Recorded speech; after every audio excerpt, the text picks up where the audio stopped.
I don't know you, but it feels like I do. And it gets stronger every time when you walk in the room. And every single word, it just makes my stomach turn. Oh, I don't know you, but it feels like I do. What? Vin Diesel puts out a song and you're not expecting to use it? I mean, somebody had a productive quarantine. Welcome back, ladies and gentlemen, to StillerBros at the movies. And today is the movie that it feels like we specifically got vaccinated just to see. Well, one of many, but this one is definitely one we had to see on a giant, the biggest screen possible. Ladies and gentlemen, F9.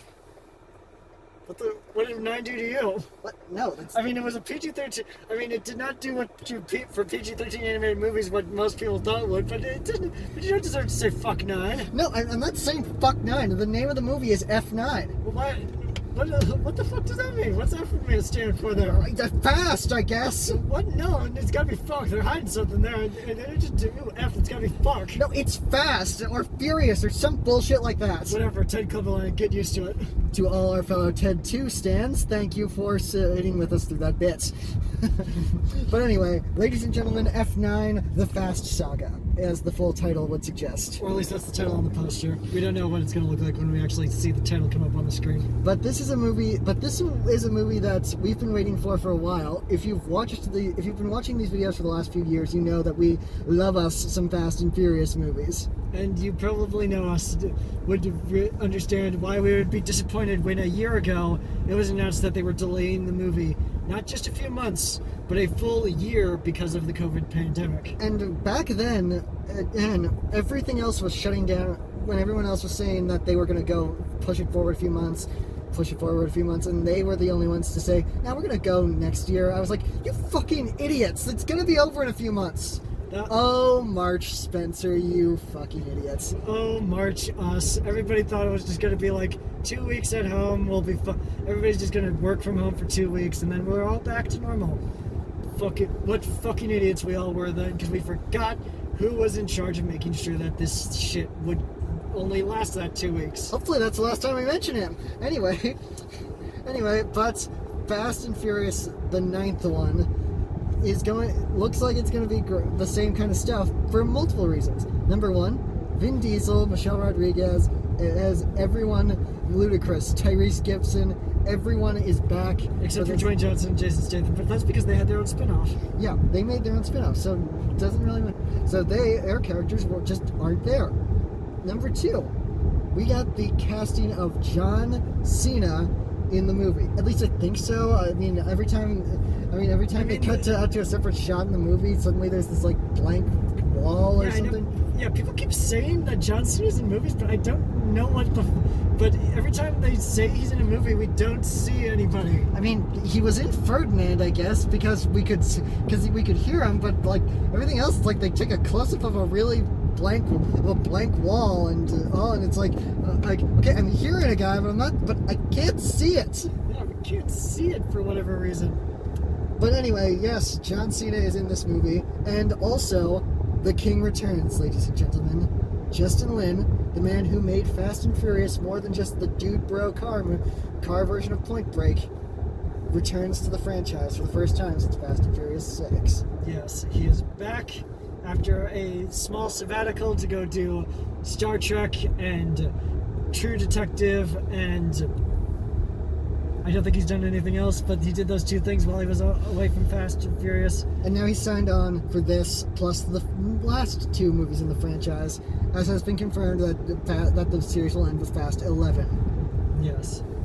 Sadly, Fast 10 was because Fast 10 would have come out this year. If things had gone as planned, Fast 10 would have come out this year. And now we have to commemorate the 20th anniversary of the movies, because this franchise has been going on for 20 years. Luckily, they still have a movie coming out to commemorate the 20th anniversary. The problem is that that now we don't know where Fast 10 is going. Especially since Fast 10 at that time was intended to be the final movie in the saga. I guess they're moving things around now, so it's just kind of this thing. But Justin Lin is back, Charlize Theron is back, Helen Mirren is back, and we did not know what to make of John Cena. We were like, oh, so he's replacing Hobbs or something like that. But then the first trailer came out, and they revealed who John Cena is playing. And the interesting thing, and I think that it's one of the things that you can get away with in the Fast and Furious movies. Yes. And I think you understand the idea of it. But I still think it still works because this is the kind of universe that can play with that kind of expectation. But also, we have Sung Kang coming back as the one and only Han Solo. Hashtag justice for Han, ladies and gentlemen, and others. They knew that The online movement became big enough. We could credit Patrick Williams, but for all we know, this was started long before he made a video talking about how much he loved Han. and how he wanted to, and how he immediately and how he in his Fast and Furious video said to bring Han back. But the second that the final teaser of the trailer showed Han returning, everyone's minds were just, Especially when the title popped up, "Justice is coming." because Han died. Death is not a thing that Fast and Furious is a lot of things. Like, we can excuse the fact that Vin Diesel probably should have died like 5 different times over the last 8 movies. We can accept that Dwayne Johnson can push a fucking torpedo on on a giant sheet of ice. We can accept that there are cyborgs in this universe. We can accept that this movie started with a bunch of street racing DVD player thieves who are now essentially a team of black ops specialists. But they have never shrugged off death before. Actually, shrugged off a confirmed death before. Letty had a funeral. Shut up. Letty technically didn't die on screen, but Han did. Twice. Twice. We watched Han 3 times. People watched Han die 3 times, and now he's alive. Like, at least Letty left a body. Han didn't. So we need answers, Justin Lin. And not just, well, Sung Kang's a friend of mine, I'm gonna put him... I wasn't gonna make a Fast movie without him. No, we need to know how this happened. I don't care. I understand that it's a big cartoon. That logic is something they play fast and loose with. They just take it, and it's like, you see the logic? Fuck your logic. But this is gonna be. But I think whatever story they come up with to bring Han back to life is just gonna be one of the most interesting things that they bring into this movie. Yeah. But we're very excited to be back in a movie theater seeing this, especially. We got so many more movies lined up that we're so excited to see in a theater. But this one is more special than the other ones because this is the first movie we've seen since quarantine started that actually is exclusive to movie theaters. There's no streaming, there's no on demand. You can only see it in a movie theater. We'll tell you all about it when we see you again. Bye. So In the Heights had a song called Blackout, but really this is the one where an actual blackout happened in the middle of the screening. Yeah. Like halfway through the movie, suddenly out of nowhere the projector goes out and we're sitting there for like maybe 5 minutes waiting for them to get the thing back up. It was actually closer to 10, I think. Yeah. Either way, we sat in the theater for a little bit. It had complete darkness. They never quite turned the lights back off after they finally got everything running, but anyway, hey, we got a free movie out of the deal. We're getting a free movie in an upcoming screening. We're getting a free movie out of the deal. So what did we think of this movie when we finally got to see the final bits of it, part of it? This movie is not as good as the previous Fast and Furious installments, but it's still a Fast and Furious movie, so it's still a big, fun cartoon. Yeah. There is a lot of ridiculousness. The big selling points that we've gotten in since the last trailer of what everybody has been making the joke of for years. Them finally going to space, to the point that last review We said last time we did a video on a Fast and Furious movie. We brought up that space was inevitable. It's basically they decided space is inevitable now. Space is inevitable in this franchise now. It used to be space was a joke that people have been saying for years ever since these movies became self-aware. Where it's like, well, eventually they got to shoot Vin Diesel into space and have him just drive a car in space, and basically there won't be one scene where he's loading up the charger. And they're like, Dom, you can't breathe in space. You need oxygen. And he's just like, I don't need oxygen when I got family. But it's inevitable now.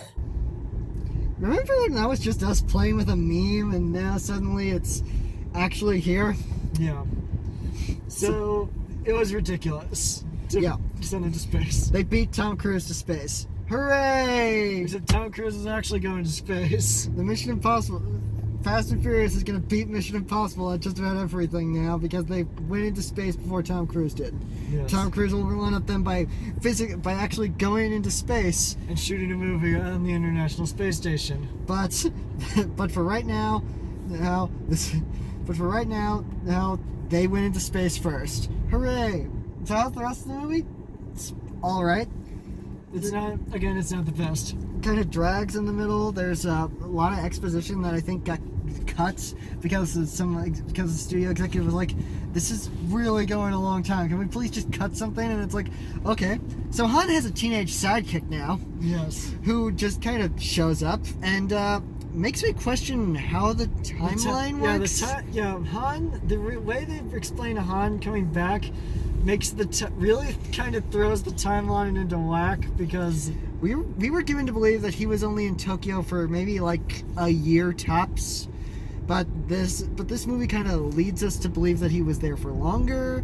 Plus, like I said, teenage sidekick whose presumed age makes me think, how long between Tokyo Drift and now is supposed to have taken place? Yeah. I mean, I know we've been saying, let's not take these seriously. These are just big, goofy cartoons that no one should really be thinking about the logic of. But I got a lot of questions about this. Yeah, there's a lot of convoluted stuff. But otherwise, it was an enjoyable time. Yeah. We have Vin Diesel and John Cena in the movie together. Or at least they say John Cena's in there because it's weird because it seems like Vin's talking to nobody for a lot of those scenes. Yeah, in the flashback sequences to when Dom and his brother are teenagers, it's like the actor playing Dom, is just speaking to like a kind of blob, like he's not quite invisible yet. And then it's kind of weird. Of course, we're joking. The cinematography is fantastic. Yes, there's a lot of interesting things that they do with this. Like they do have to retcon most of the franchise just to make this work, and they do well enough with it. I forgot Michael Rooker was going to be in this until he showed up, and that was a pretty fun little treat. I also forgot there was another cameo in it, and so when they showed up, I was like, oh, I forgot you were going to be in this. And also, you're not a great actor, so please stop showing up. So please take acting lessons or before you show up in another movie, or just stick to what you're good at. Yeah. But there are a couple cameos in here. We have one particular cameo that we're not going to spoil. All I'll say is there is a mid-credit scene, so stay at least till the halfway point of the credits. Yes, there's also another cameo that we got hinted at, but we kind of figured he probably would show up, but he didn't. But now he showed up anyway. There was that, and then, it's fine and it's okay. It's a lot of flashbacks, so we are getting a lot of backstory. There's a lot of good stuff. It's a lot of the same Fast and Furious stuff we love. There's dumb action scenes that are inventively made. Most of the final action scene is built around magnets. The fucking magnets, how do they work?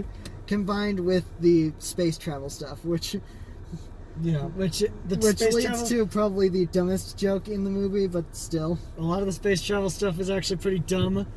Like, everybody in the theater was laughing. They knew what kind of movie they were in. I feel like I don't know if the space travel stuff, if I really enjoyed the space travel stuff as much as I wanted to, as much as I would have liked. Yeah, I don't hate this movie. It's a good it's all right. It's a good Fast and Furious movie. I hope the next one's better, but it's solid. It's solid, but yeah, it's not as good as the other, but it's not as good as like 6 through 8. Yeah. Hey, once again, not hating on it. There's a lot to like in here. The action sequences are fantastic. I'm excited to see where some of this stuff is going, because we do have a lot of stuff. They have a lot of stuff hanging out in the open. Though there's some weird writing choices. Like, there's one scene where John Cena's partner and Charlize Theron are having a conversation, and it's almost exclusively in Star Wars references. Like, remember that Star Wars reference in the front of the show, in the front of this video? There are more Star Wars references in this movie than there has been in this entire video beforehand. Yeah. So that was kind of weird. Yeah. It's like, look, Justin, I get it.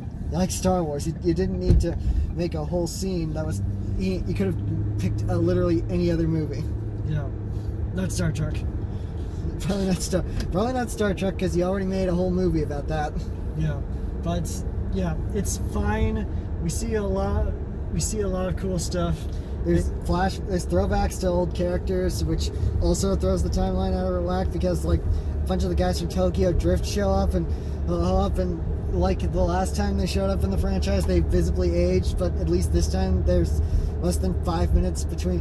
We're not supposed to believe that it's been 5 minutes since the last time we saw them. Yeah, so it's not weird when it's suddenly we cut from one shot that's clearly from Tokyo Drift to another shot which clearly was shot 10 years later. Yeah, but 20 years this franchise has existed, and it's kind of interesting to see where it evolved to, and it has its fans, obviously. It has its fans. Sometimes they're motorheads. Sometimes they're just people who are like, I want to see the car jump over the other car that's jumping over the explosion. Woohoo! And sometimes it's people like us who are like, okay, at a certain point these movies realize that it's stupid, so I want to see the car drive over the other car, which is driving over the explosion. Woo! But yeah, it's fun, it's dumb, it is everything we kind of wanted, but obviously it's just kind of a warm-up for what's next, for the stuff that's coming next. There's 2 more movies after this. Hopefully the franchise can stick the landing. The Fast and Furious movies are dumb, fun entertainment. So if that's what you're walking into, then that's good, because that means that you kind of get these movies. You understand that at a certain point they were like, okay, let's just do dumb stuff. Let's have the 100-mile long plane runway where they never seem to get up to speed in time to shake out the cars before they explode. Let's have them go roll a freaking truck and not get a single scratch on them while they were inside. Let's have a bunch of East LA street racers turn into Blackout soldiers with absolutely no training, but somehow they're still involved every time they vaguely need cars and cars. And yes, let's go into outer space. So hopefully they go into outer space. Hopefully we get a little crossover with what's going on in the Hobbs and Shaw movies, so that Vin Diesel can beat the shit out of a robot man. Hopefully we'll get more Helen Mirren acting like she's in a Guy Ritchie movie, only not saying the C word every 6 sentences. And hopefully the Fast and Furious movies will continue to push the envelope even higher. I don't know how much higher you can go when you send the characters to space. I guess you could set the entire movie in space, but that's not going to happen. But for right now, it's just basically let's just take these and make them as big, dumb, and ridiculous as possible. And honestly, I'm still there for it. Maybe pull back a little bit on the big dumb ridiculousness next time around. Or at the very least, pull back on some of the realism here and there, because I think that's one of the things that bogged this movie down: the need to explain certain things. Yeah. Also maybe more John Cena and definitely more Charlize Theron, because both of them were kind of underutilized in this movie. I mean, John Cena was there and he was fantastic with what he got. I mean, you can tell John Cena is a big fan of the Fast and Furious franchise. He said so in interviews, and he basically has shown exactly that he knows exactly what kind of movie he's in. And he definitely is awesome as Dom's evil brother. So more of him in the sequels, but we definitely need more Charlize Theron because she was very small. Because she's now become the main villain of the franchise at this point, so she kind of needs to step it up a little. Yeah. But anyway, we're almost home. Fast and Furious F9 or whatever, Fast and Furious 9, whatever you want to call it. It's okay. Yeah. It's not as good as the S6 through 8, but if you're a Fast and Furious fan, it'll get you there. Yeah. So it's probably one of those movies that'll feel better once the story is complete. Yeah. So anyway, guys, that's it for this time around. Be sure to like, subscribe, and don't forget to tune in next time when, finally, we'll see you in a minute.